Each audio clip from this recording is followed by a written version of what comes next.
कहानी, ये प्यारा सा वीडियो। प्रिय दर्शकों, किसी जंगल में एक बूढ़े गिद्ध और बूढ़े गिद्ध की पत्नी घोंसला बनाकर के रहते थे। उन दोनों में बड़ा ही प्रेम व्यवहार था। एक दूसरे के बिना कोई एक पल भी नहीं रह सकता था। जब कभी बूढ़ा गिद्ध घोंसला से बाहर उड़ करके जाता तो बूढ़े गिद्ध की पत्नी उसके इंतजार में घंटों बैठी रहती थी। जब तक बूढ़ा गिद्ध वापस नहीं आ जाता तब तक वह ना तो कुछ खाती और ना पीती थी। एक दिन की बात है कि बूढ़ा गिद्ध कहीं बाहर गया हुआ था। बूढ़े गिद्ध की पत्नी उसके इंतजार में काफी देर से बैठी थी। कुछ देर के बाद बूढ़ा गिद्ध हांफता हुआ आया और चुपचाप जाकर के अपने घोंसले में लेट गया। बूढ़े गिद्ध की इस तरह की हालत को देख करके बूढ़े गिद्ध की पत्नी उसके पास गई और कहने लगी कि हे स्वामी, क्या बात है, आज तुम बहुत उदास दिखाई देते हो। बूढ़ा गिद्ध कहने लगा, कोई बात नहीं है। लेकिन बूढ़े गिद्ध की पत्नी जिद करने लगी कि तुम मुझसे कुछ छिपा रहे हो। बार बार पत्नी के जिद करने पर बूढ़ा गिद्ध कहने लगा, तुम मुझसे आज कुछ पूछना ही चाहती हो तो इससे पहले मैं तुम्हें एक कहानी सुनाता हूं। उस कहानी को तुम ठीक से समझ लो, इसके बाद तुम्हें जैसा उचित लगे वैसा करना। बूढ़ा गिद्ध कहानी सुनाने लगा। बूढ़ा गिद्ध कहने लगा, प्राचीन समय की बात है। किसी राज्य में एक राजा और रानी दोनों रहते थे। राज्य में हर तरह की सुख सुविधाएं थी। घोड़े, दास, दासियां, अनेक तरह का धन दौलत, उनके पास सब कुछ था। यदि उनके पास कुछ नहीं था तो वह थी संतान। इसी कारण से राजा और रानी दोनों बहुत ही चिंतित रहते थे। उस राजा और रानी ने अनेक तरह के धार्मिक अनुष्ठान किए, मंत्र किया, जप तप किया, अनेक तरह का पूजा पाठ किया, लेकिन कोई फायदा नहीं हुआ। राजा रानी दोनों बुढ़ापे की ओर बढ़ते गए। एक दिन की बात है कि राजा और रानी यह सोच करके बड़ी ही चिंता में व्याकुल होने लगे कि अब राज्य का क्या होगा। हमारे राज्य का कौन वारिस बनेगा? इतना बड़ा राज्य है, इसको कौन संभालेगा? कौन लेगा हमारी प्रजा की जिम्मेदारी? राजा और रानी दिन रात इसी चिंता में घुलने लगे। उनको खाने पीने की भी सुध भी नहीं रहती थी। एक दिन सुबह की बात है कि राजा के दरबार में एक साधु आता है और दासी दौड़ करके रानी के पास जाती है। रानी दासी से कहती है कि यह मेरा अंतिम दान धर्म है, इसके बाद मैं अपने हाथों से कोई दान नहीं करने वाली। रानी चावल से भरा हुआ एक कटोरा हाथ में लेकर के बाहर आती है और साधु की झोली में डाल देती है। उसके चेहरे पर छाई हुई व्याकुलता देख करके वह साधु रानी से पूछता है कि रानी, क्या हुआ, आप इतना दुखी क्यों हैं? रानी साधु को सारी जो भी बात थी वह सब कुछ रोते हुई बताने लगी। साधु को रानी पर दया आ गई। कुछ पल गंभीर होने के बाद साधु कहने लगा कि चिंता मत करो रानी, आपकी संतान की इच्छा पूरी हो जाएगी। आपकी कोख से एक पुत्र जन्म लेगा। मात्र वह 14 साल तक ही आप लोगों को मिलेगा। उसके आगे वह इस मृत लोक में नहीं रह पाएगा। इससे बढ़कर के आपको कुछ देना मेरे लिए संभव नहीं है। अपनी बात पूरी करते करते उसने अपनी झोली में से हाथ डाला और थोड़े से चावल निकाल करके रानी को दे दिया और कहा कि आप और राजा दोनों इस चावल की खीर बना करके दोनों खा लेना, इससे तुम्हें पुत्र की जल्दी प्राप्ति होगी। इतना कहकर के वह साधु वहां से चला गया। उस साधु के जाने के बाद रानी सोचने लगी, 14 साल तो सही है, उतने समय के लिए हमें पुत्र तो मिलेगा, यही काफी है। उतने साल तक मैं उसे जी जान से बड़ा करूंगी, उसका पालन पोषण करूंगी, उसे बहुत प्यार करूंगी, उसे दुलार करूंगी और अपनी संतान की जो हमारे मन में इतने दिनों से इच्छा मरी पड़ी हुई थी वह जीवित हो जाएगी। बूढ़ा गिद्ध कहने लगा कि उस रात अपना सारा राजकाज खत्म करने के बाद रानी राजा के पास पहुंची और राजा को जाकर के सारी बात बता दी कि साधु ने उसे कुछ चावल दे करके खीर बना करके खाने के लिए कहा है। साधु महाराज ने यह चावल हम दोनों को खीर बना करके खाने के लिए कहा है। राजा कहने लगा, इतना दान धर्म किया, जब तप किया, कोई फल नहीं मिला। अब इस खीर से हमें संतान की प्राप्ति होगी क्या? उस पर रानी कहने लगी, जब इतना सब कुछ किया तो अब यह भी सही, इतना भी कर लेते हैं। हो सकता है इसके बाद ईश्वर हमारी इच्छाएं को पूरी कर दे। उस साधु के क्रोध को क्यों बुलावा दे? यदि उसका हम कहना नहीं मानेंगे तो साधु नाराज हो जाएगा। राजा को अब किसी पर विश्वास था नहीं, लेकिन पत्नी को दुख ना पहुंचे, इसलिए वह राजा राजी हो गया। एक दिन क्या होता है कि राजा और रानी दोनों स्नान करते, भगवान का नाम लेकर के, अपने पूर्वजों का स्मरण करते हुए और उस संत का नाम लेते हुए उस चावल से खीर बनाते हैं और दोनों खा लेते हैं।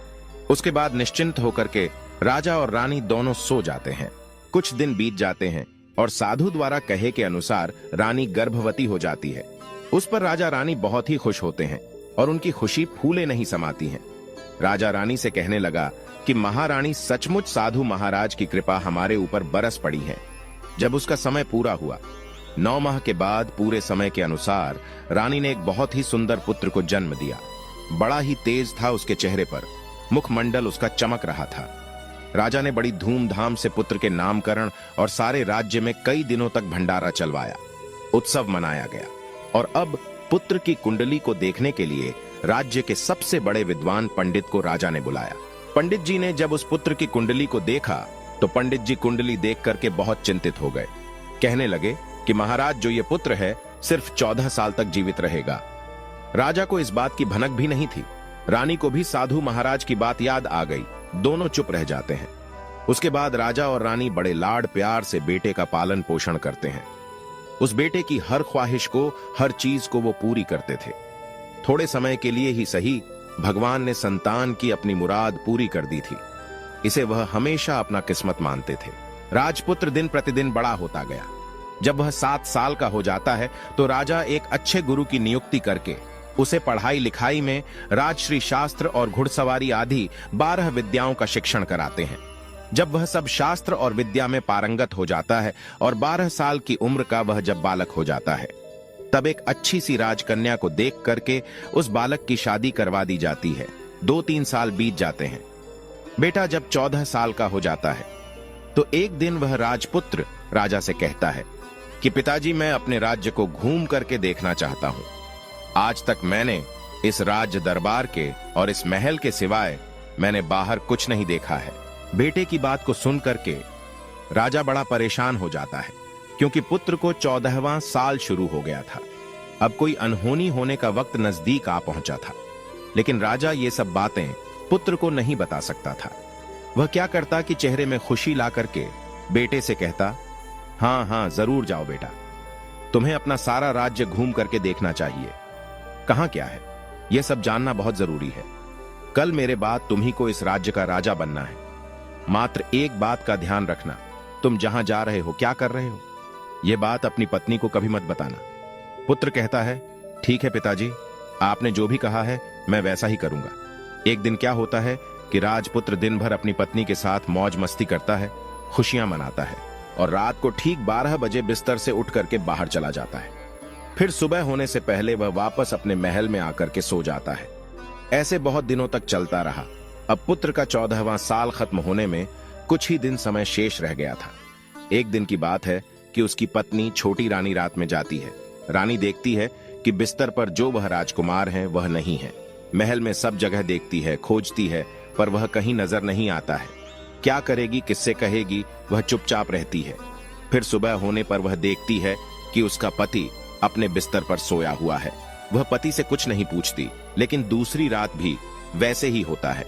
तीसरी रात, चौथी रात, ऐसे कई दिनों तक चलता रहता है। रानी इस तरह के व्यवहार को देख करके अपने पति के लिए बहुत चिंतित हो जाती है, उदास हो जाती है। पति रात को कहां जाता है, क्या करता है, किससे मिलता है, उसके मन में अनेक तरह के सवाल उठते हैं, लेकिन उसे पूछने में उसे डर लगता है। शायद पत्नी के पूछने पर पति को गुस्सा आ जाए और वह गुस्से में आकर के कुछ भी कर बैठे। सास ससुर से पूछने के बारे में सोचा तो उसकी कुल मर्यादा बीच में आ जाती है। सोचने लगती है कि इस बात को अपने सास ससुर से क्यों पूछूं। इसी तरह से मन ही मन में वह घुटती रहती है। इस हालत से उसे खाने पीने में किसी प्रकार की कोई दिलचस्पी नहीं रह जाती है। धीरे धीरे वह एकदम से दुबली पतली होकर के कमजोर हो जाती है। एक दिन की बात है, उस राज्य में एक फूल बेचने वाली बूढ़ी माली आ गई। वह हमेशा छोटी रानी को फूल देने के लिए महल में आया करती थी। उस बुढ़िया का ध्यान छोटी रानी पर चला जाता है। वह छोटी रानी से पूछती है कि बेटी क्या बात है, तुम क्यों दुखी हो? इस तरह से मैं देखती हूं कि तुम सूख करके काटा होती जा रही हो। रानी कहने लगती है कि क्या बताऊं तुम्हें अम्मा, कि तुम्हारा जो यह राजपुत्र है वह प्रत्येक रात्रि को बिस्तर से अपने उठ करके कहीं चला जाता है और सुबह होने से पहले ही वापस आकर के अपने बिस्तर पर सो जाता है। वह कहां जाता है, किससे मिलता है, कौन सी उसकी प्रेमिका है, यह सब सोच करके मेरा मन बड़ा दुखी होता है और इसी दुख और चिंता के कारण मैंने खाना पीना सब कुछ छोड़ दिया है और इसीलिए सूख करके मैं कांटा बन गई।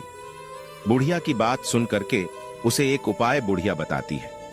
कहती है कि बेटी ऐसा करना कि आज रात तुम सोना मत, उसके पीछे जाकर के देखना कि वह कहां जाता है, क्या करता है, किससे मिलता है, उसकी ठीक से पहरेदारी करना। राजपुत्र की पत्नी रहती है, पर मुझे नींद आ गई तो क्या करूंगी। वह बूढ़ी माई कहती है कि नींद ना आए इसलिए एक काम करना, अपने बाएं हाथ की उंगली में एक छोटा सा जख्म बना लेना और उस पर थोड़ी सी मिर्च लगा करके उसमें छिड़क देना। उससे तुम्हें बड़ी जलन होगी और उस पीड़ा से तुम्हें रात भर नींद नहीं आएगी। रानी बुढ़िया के कहने के अनुसार अपनी उंगली में एक छोटा सा घाव बना करके और उस पर थोड़ा सा मिर्च लगा लेती है और उसे नींद नहीं आती है।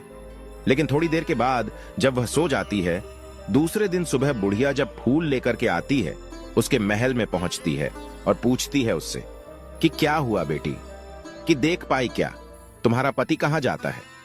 रानी कहती है कि नहीं अम्मा, पहले कुछ समय जलन के कारण मुझे नींद नहीं आई, लेकिन जैसे ही जलन शांत हुई उसके बाद मैं सो गई, फिर मुझे पता नहीं चला कि क्या हुआ। वह बुढ़िया कहती है कोई बात नहीं, आज तुम उंगली पर पहले से थोड़ा बड़ा जख्म बना लेना और उस पर ज्यादा मिर्च लगा लेना। रानी वैसे ही करती है, परंतु वह सिर्फ पति के बिस्तर से उठ करके बाहर निकलते वक्त जाग पाई थी।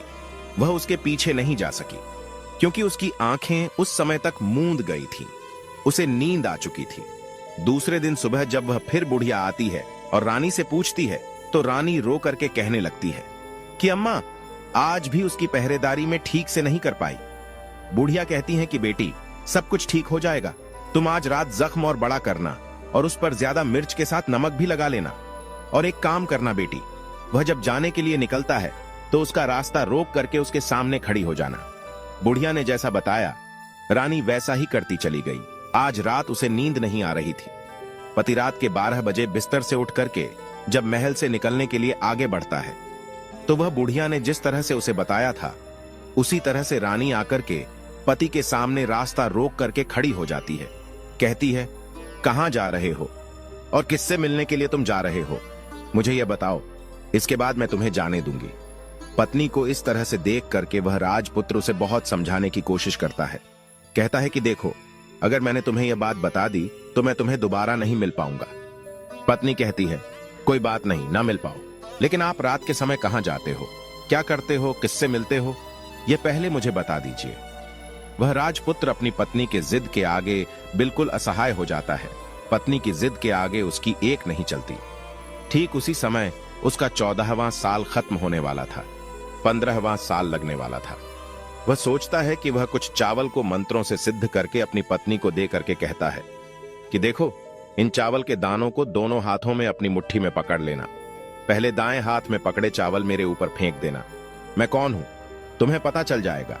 बाद में बाएं हाथ में पकड़े हुए चावल मेरे ऊपर फेंकना। मैं जैसा था तुम्हें मिल जाऊंगा, लेकिन यदि तुम बाएं हाथ के चावल मेरे ऊपर फेंकना भूल गई तो मैं तुम्हें कभी नहीं मिल पाऊंगा, इतना याद रखना।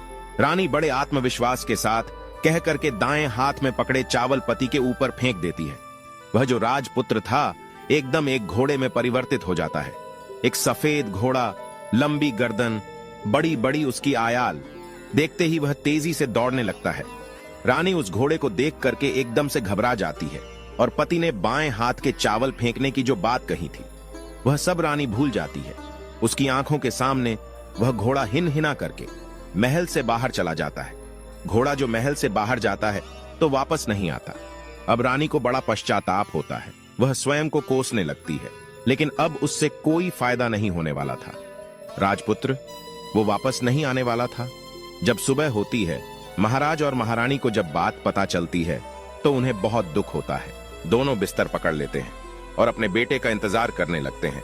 एक दिन उनका बेटा वापस आएगा, यही सोचते रहते हैं। इसी तरह से 1 दिन, 2 दिन, 10 दिन, महीना बीत गया। 2 महीने बीत गए, 3 महीने बीत गए। आखिर धीरे धीरे करके 6 महीने पूरे हो गए, लेकिन राजपुत्र का अब तक के कोई किसी प्रकार का कोई पता नहीं था। मंत्री राजपुत्र को ढूंढने के लिए राज्य के गांव गांव सिपाही भेजता है, लेकिन उसे कोई सफलता नहीं मिलती है। इधर रानी अपनी जिद के कारण पति गायब हो गया, यही सोच करके स्वयं ही मन अपने आप को कोसती रहती है।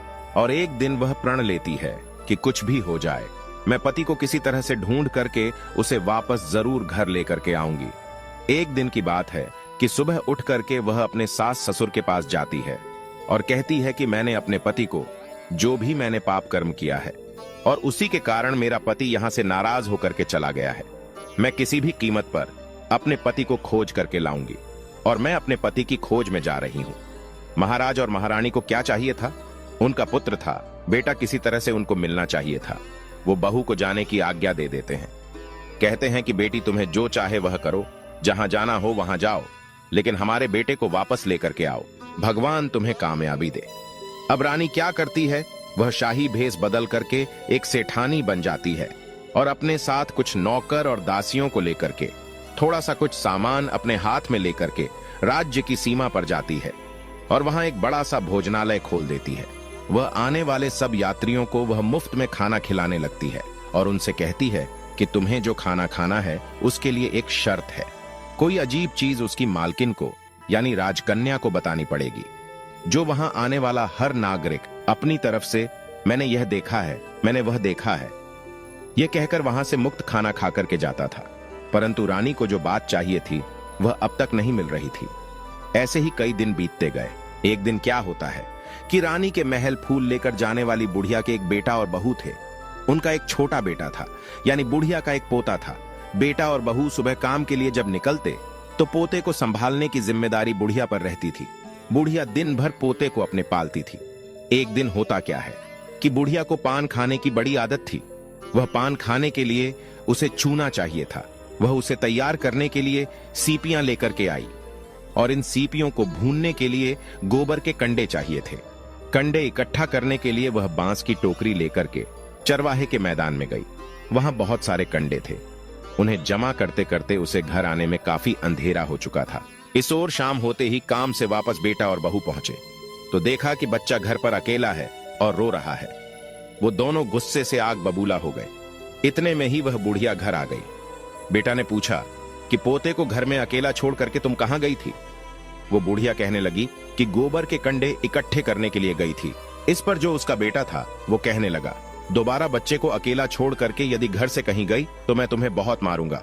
बुढ़िया कहने लगी कि नहीं बेटा, फिर कभी ऐसा नहीं करूंगी। लेकिन दूसरे ही दिन बुढ़िया यह बात भूल गई और फिर वहीं चरवाहे के मैदान में जा करके कंडे इकट्ठे करने के लिए वह चली गई। शाम को जब बेटा और बहू अपने काम को करके वापस आते हैं तो देखते हैं कि आज फिर उनका बच्चा घर में अकेला है और रो रहा है। अब उसके बेटे की जो सहन शक्ति थी वह समाप्त हो गई और बुढ़िया के वापस आने पर वे लोग उसे घर से निकाल देते हैं। बुढ़िया रात भर घर के बाहर अंधेरे में बैठी रही और सुबह होते ही टोकरी लेकर के कंडे इकट्ठा करने के लिए वह निकल गई। उस दिन उस पर कंडे इकट्ठा करने का मानो पागलपन सवार था। वह कंडों को इकट्ठा करते करते कब अंधेरा हो गया, सुबह से शाम हो गई, उसे कुछ पता नहीं चला। जब उसे ध्यान आया तो गांव का जो रास्ता था वह ठीक तरह से उसे दिखाई भी नहीं दे रहा था और वह अंधेरे में अपनी आंखें फाड़ फाड़ करके देखती और किसी तरह से वह आगे चल रही थी। फिर एक दिन क्या होता है कि एक कपिला गाय छन छन की आवाज करते हुए, जिसके गले में एक घंटी थी, वह ठुमक कर उस मैदान पर आ गई और उसे देख करके बुढ़िया सोचने लगी कि इस गाय के पीछे पीछे जाऊंगी तो गांव तक अवश्य पहुंच जाऊंगी।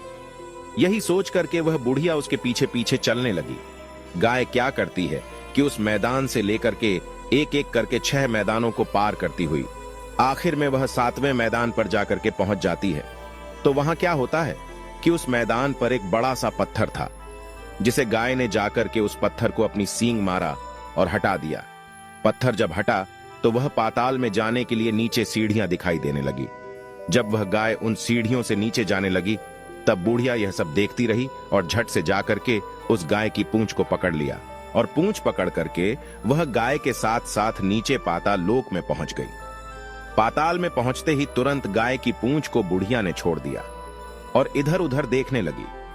वहीं बुढ़िया ने देखा कि पाताल में सब जगह तो जगमगाहट है, दीप जल रहे हैं और तेज रोशनी गाय के ऊपर पड़ती है और वह अद्भुत अजीब तरह की घटनाएं घट रही हैं। गाय के नीचे जाते ही उसके गले में अपने आप शाकल पड़ गई और छम छम करके कोई दुधारी में गाय का दूध दुधाने लगी, लेकिन जो भी कोई वह कर रहा है वह मात्र दिखाई नहीं दे रहा। बुढ़िया यह सब देख करके बहुत घबरा गई। सोचने लगी, कहां आकर के मैं फंस गई। यहां वहां छिपने की वह बुढ़िया जगह ढूंढने लगी, लेकिन उसे कहीं जगह नहीं मिली। हर तरफ उजाला था। अब एक कोने में जाकर के वह बुढ़िया खड़ी हो गई। सब कुछ जो कुछ सामने हो रहा था उसे वह चुपचाप देखने लगी।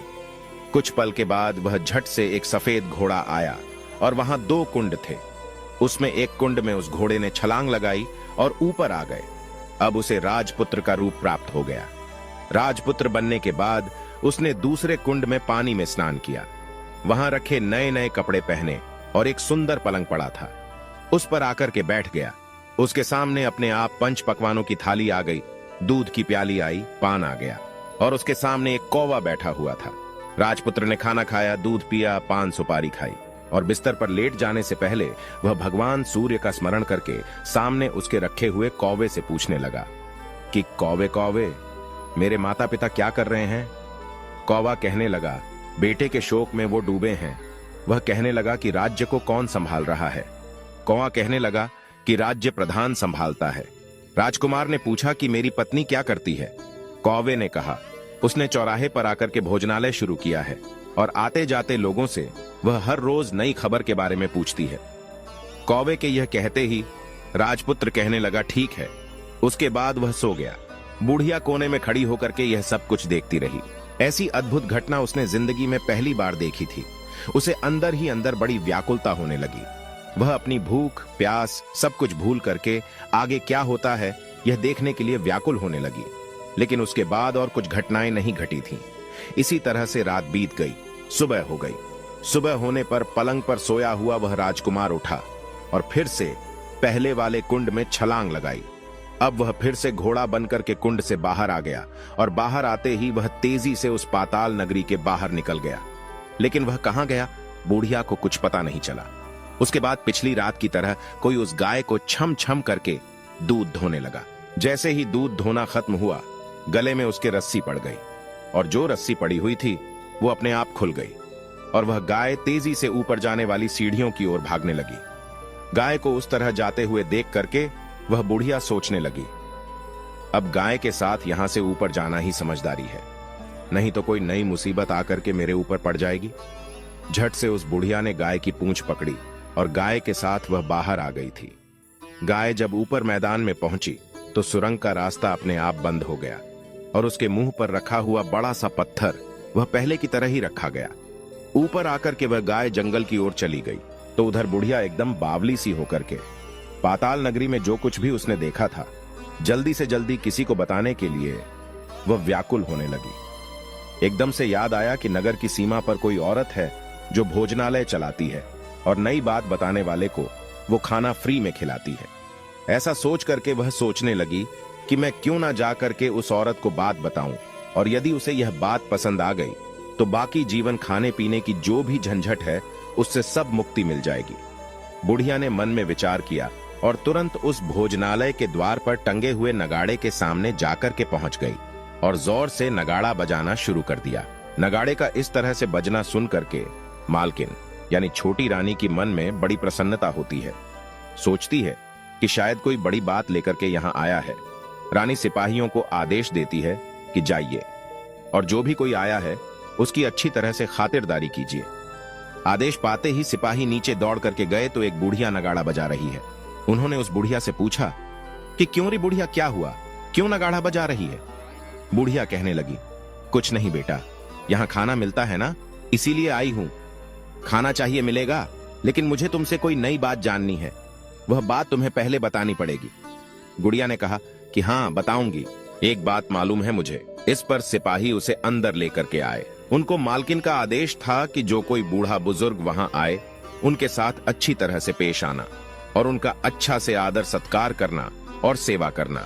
सिपाही ने उस बुढ़िया को भरपूर आदर्श सत्कार किया और बड़ी सी थाली भर करके अनेक तरह के व्यंजन को परोस दिया। बुढ़िया ने कुछ दिनों से उन्होंने खाना नहीं खाया था। कई दिनों से वह बुढ़िया भूखी थी। खाने को देखती ही वह खाने पर टूट पड़ी और जब उसने खाना खा लिया तो उसे सिपाहियों ने नई साड़ी पहनने के लिए दी। उसके बाद उसे लेकर के वह सब रानी के पास ले गए। बुढ़िया और रानी ने तुरंत एक दूसरे को पहचान लिया। बुढ़िया कहने लगी कि बेटी तुम, और रानी बोली अम्मा तुम। कुछ देर तक दोनों अनेक तरह की बातें करती रहीं। रानी आखिर बुढ़िया से कहने लगी कि अम्मा अब बताओ, तुमने क्या नई बात देखी है? नई बात मैंने कोई नहीं देखी। बुढ़िया कहने लगी, वह तो मेरे पास तुम्हें देने के लिए खाने के पैसे नहीं थे, इसीलिए मैंने झूठ कहा और नगाड़ा बजा दिया। रानी ने कहा कि अम्मा घबराओ नहीं, मैं किसी को तुम्हारा नाम नहीं बताऊंगी। फिर भी बुढ़िया कहने लगी कि मैंने क्या देखा, कब देखा करके आनाकानी करने लगी। इस पर वह जो रानी थी उसने कहा, देखो अम्मा, यदि तुमने मुझे वह नई बात बताई तो जिंदगी भर में तुम्हारी देखभाल करूंगी और तुम्हें रानी माता की तरह रखूंगी। अब बुढ़िया इस बात को सुन करके बताने के लिए तैयार हो गई। उसने जो कुछ भी उस चारागाह वाले मैदान से लेकर के उस पाताल लोक में जो कुछ भी देखा था, वह सब कुछ उसने उस राजकुमारी को बता दिया। राजपुत्र उसी का पति है। वह तुरंत बुढ़िया से कहने लगी, अम्मा मुझे उस जगह पर लेकर के चलो। बुढ़िया कहने लगी कि नहीं बेटी, वह पाताल राज्य है, सांप है। यदि किसी ने तुम्हें देख लिया तो तुम्हारी जान खतरे में पड़ सकती है। लेकिन रानी उसकी एक भी नहीं सुनती। उसे उस जगह पर ले जाने के लिए वह जिद करने लगी। आखिर में बुढ़िया ने रानी का कहना मान लिया और कहने लगी कि ठीक है, मैं तुम्हें वहां लेकर के चलती हूं, पर आज नहीं, कल वहां जाना, शाम को ही जाना होगा। दूसरे दिन दोपहर को रानी बुढ़िया के साथ उसी मैदान पर गई और एक जगह छुप करके गाय के आने का इंतजार करने लगी। जब शाम हुआ, अंधेरा होने लगा। गाय हमेशा की तरह वहां आई। मैदान के उस कोने में जाकर के उसने पत्थर पर सींग मारा और झट से पत्थर हट करके सुरंग जाने का रास्ता खुल गया। गाय उस रास्ते से नीचे उतरने लगी तो बुढ़िया रानी से कहती है कि जल्दी आगे बढ़ो बिटिया, हम गाय की पूंछ पकड़ करके नीचे चलेंगे। वो दोनों, बुढ़िया और रानी, गाय की पूंछ पकड़ करके पाताल लोक में पहुंच जाते हैं और बुढ़िया पहले की तरह कोने में छिप जाती है। कोने में छिपी वह नीचे सब कुछ पहले जैसी जो घटनाएं थीं वो घटित हो रही थी। गाय के गले में अपने आप रस्सी पड़ गई। कोई अदृश्य आदमी आकर के उस गाय को दुधाने लगा। एक सफेद घोड़ा आकर के एक कुंड में छलांग लगाया और राजपुत्र के रूप में वह बाहर आया। राजपुत्र दूसरे कुंड में नहाने के बाद उसने सामने रखी थाली आ गई और दूध की प्याली आ गई, पान सुपारी आ गया। राजपुत्र सब कुछ खाने और पान खाने के बाद सोने के लिए पलंग पर गया और सोने से पहले सूर्य देव का नाम लेकर के उसने सामने बैठे हुए कौवे से फिर पूछा, कौवे, कौवे, मेरे माता पिता इस समय क्या कर रहे हैं? कौवे ने कुछ जवाब नहीं दिया, बल्कि वह उदास हो गया। राजपुत्र को कुछ अघटित हुआ। वह संदेह हो गया, वह उदास हो गया और जो कुछ हुआ वह हो जाने दो, ऐसा सोच करके सोने के लिए बिस्तर पर लेट गया। अब रानी का संयम छूट गया। वह दौड़ करके पति के पास गई और उसके पैर पकड़ने के लिए आगे बढ़ने लगी। राजपुत्र तुरंत ही पत्नी को पहचान गया। वह झट से पीछे हटा और चिल्लाने लगा, नहीं नहीं, मुझे मत छूना वरना सर्वनाश हो जाएगा। रानी दोनों हाथ जोड़ करके पति से अपनी भूल की माफी मांगने लगी। स्वामी, मुझसे बड़ी भूल हो गई। मुझे आपसे कुछ नहीं पूछना चाहिए था कि रात को कहां जाते हो। मैं अपनी भूल स्वीकार करती हूं। मुझे मेरी भूल की सजा मिल गई है। अब आप घर चलो। आपके वियोग में आपके माता पिता ने बिस्तर पकड़ लिया है। वह सूख करके काटा हो गए हैं और आपकी प्रजा बड़ी दुखी है।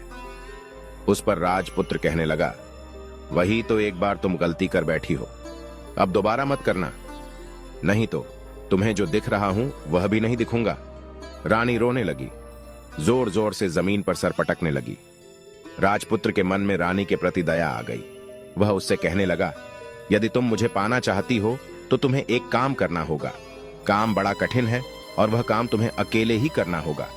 रानी ने कहा, कहो कितना भी कठिन काम होगा, मैं उसे पूरा करूंगी।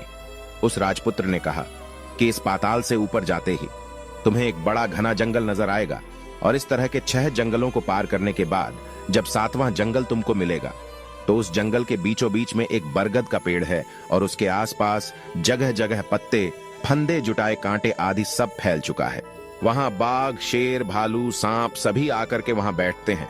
तुम्हें उन सबको भगा करके उस जगह को साफ करना है और उसको गोबर से लीप करके पवित्र बनाना है।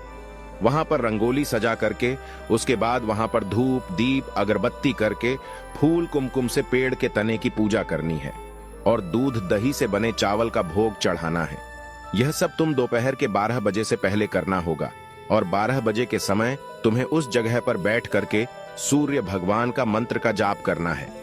ठीक 12 बजे सूर्य भगवान का रथ आकर के वहां उतरेगा और वो सब देख करके जब खुश हो जाएंगे और कहेंगे कि जिस किसी ने यह सब किया है उसे मैं मनचाहा वरदान देना चाहता हूं। ऐसा सुन करके तुम सामने जाना और उनके रथ का दाहिना घोड़ा मांग लेना, मैं तुम्हें मिल जाऊंगा। इतना कह करके वह राजपुत्र अपने पलंग पर जाकर के सो गया और छोटी रानी सुबह होने का इंतजार करने लगी। सुबह होते ही वह बुढ़िया के साथ गाय की पूंछ पकड़ करके ऊपर आ गई।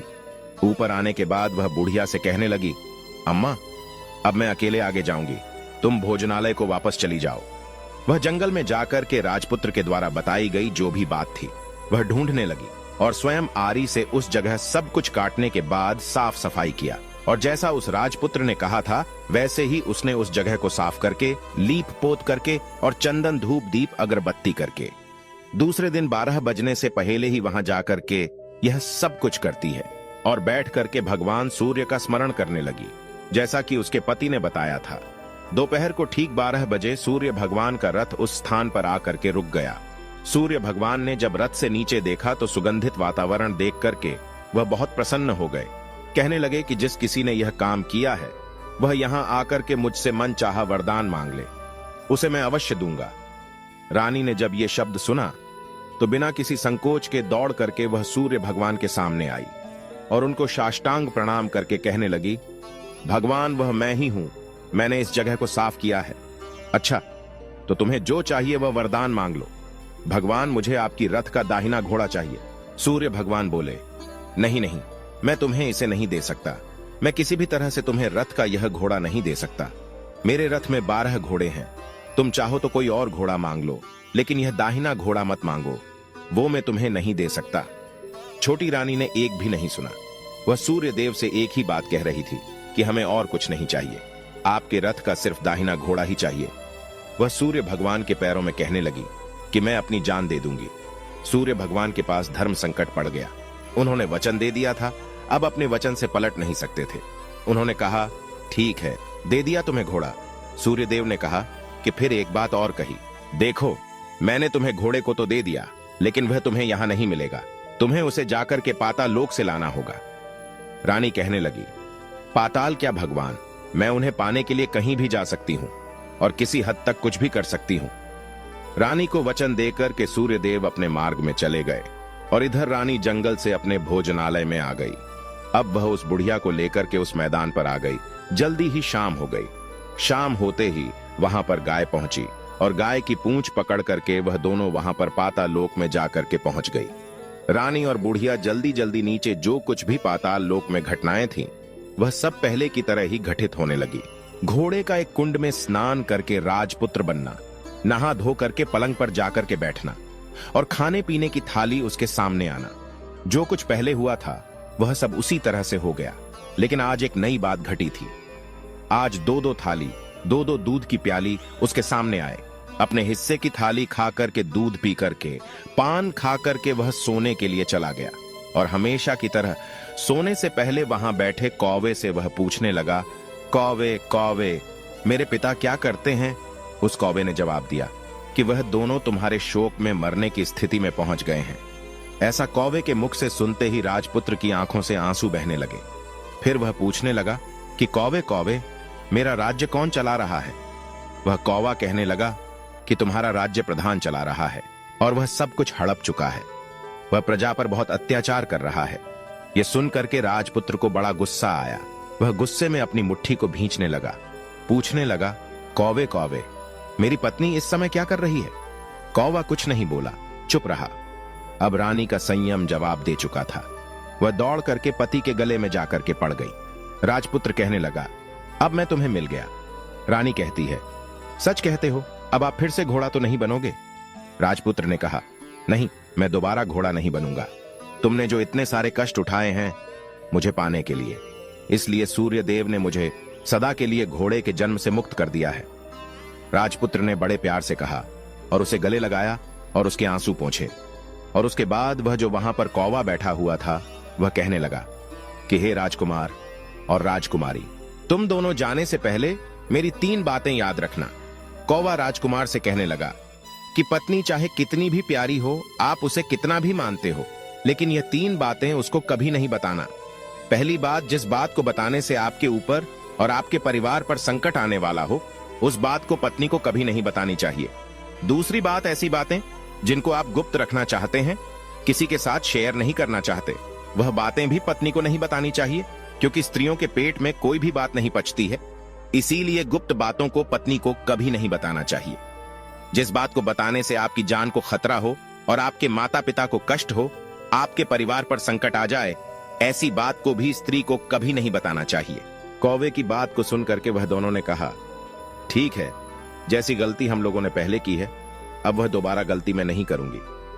उसके पश्चात उस राजपुत्र ने बड़े प्यार से कहा और उसे गले लगा लिया, अपनी रानी के आंसू पोंछे। कुछ देर के बाद सुबह हो गई। गाय की श्रृंखला टूट करके भूलोक पर जाने लगी। रानी, राजपुत्र और बुढ़िया उसकी पूंछ पकड़ करके ऊपर आ गए। ऊपर आने पर वह सीधे भोजनालय में पहुंचे। वहां का सब सामान लोगों में बांट दिया और ताला लगा करके अपने राज्य को वापस चले गए। अपने राजपुत्र को वापस आते हुए देख करके जो प्रधान था वह घबरा गया। राजपुत्र ने उसे बंदी बना करके कैद खाने में डाल दिया और राज्य की बागडोर को खुद अपने हाथों में ले लिया। इसके बाद अपने माता पिता से मिलने के लिए वह राजकुमार राजकुमारी के साथ अपने महल में गया। और राजपुत्र क्या देखता है कि उसके माता पिता उसका शोक करके कांटे बन गए हैं। पुत्र को देख करके मरणासन्न स्थिति में राजा और रानी की आंखों से टप टप आंसू बहने लगे। उन दोनों ने पुत्र को गले लगाया, उसे प्यार से सहलाने लगे। इतना होने के बाद उनके सेहत में एकदम से सुधार आने लगा। वो बिस्तर से उठ करके बैठ गए, पुत्र को आशीर्वाद देने लगे। राजा के पुत्र के आने की खबर तुरंत सारे राज्य में फैल गई। प्रजा इस तरह की बात को सुन करके फूली नहीं समा रही थी। सारी प्रजा राजमहल में आकर के इकट्ठी हो गई। राजपुत्र ने उन्हें दर्शन दिया और आज से उन्हें किसी प्रकार का कोई दुख नहीं पहुंचेगा, ऐसा वचन देकर के वह अपने राज्य के सिंहासन पर जाकर के बैठ गया और एक अच्छा राजा बन करके अपने अच्छे राज्य को अच्छी तरह चलाने लगा और अपनी पत्नी के साथ और अपने माता पिता के साथ सुख शांति से जीवन बिताने लगा। और जो वह बुढ़िया थी उसे वो अपने पास में रख लिया। फिर वह गिद्ध कहता है कि हे प्रिय, अगर तुम इस कहानी को सुनने के बाद भी मुझसे पूछना चाहती हो तो पूछ सकती हो। तब गिद्ध की पत्नी कहती है कि हे स्वामी, मैं आपकी बातों को अच्छी तरह से समझ गई हूं, मुझे अब आपसे कुछ नहीं पूछना है। प्रिय दर्शकों, हमारी आज की कहानी, आज का वीडियो यहां समाप्त होता है। हम उम्मीद करते हैं कि आपको यह कहानी पसंद आई होगी और आप इससे ढेर सारी प्रेरणा लेंगे। मिलते हैं अगली ज्ञान चर्चा के साथ अगली वीडियो में। तब तक के लिए नमस्कार, धन्यवाद।